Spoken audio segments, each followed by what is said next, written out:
Alors, le conte dans sa dimension pédagogique, ludique, culturelle, on l'a vu. Comment comptez-vous faire le lien? C'est-à-dire que là, vous avez fait le trajet de l'Afrique, du Bénin, via la France. Imaginez-vous une passerelle entre les traditions de l'oralité française et le conte en Afrique?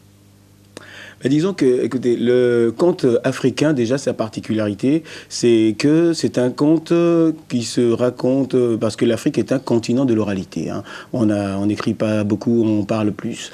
Et donc, la particularité du conte africain, c'est que il voyage d'une lèvre à l'autre. Et chaque fois qu'un individu prend le conte et le raconte, il y met de sa personnalité. Disons qu'il y met un peu de sa touche de pinceau. Et le conte, au fur et à mesure, s'enrichit.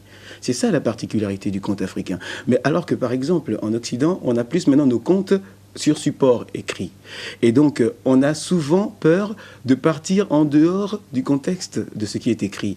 On se sent un petit peu menteur. Mais le problème, c'est qu'il faudrait laisser libre cours à l'imagination. C'est important. Pour un conte, c'est ce qu'il y a de mieux.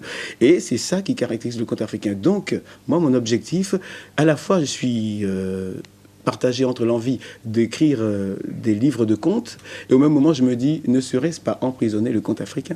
Bien. Alors, c'est une réflexion intéressante qui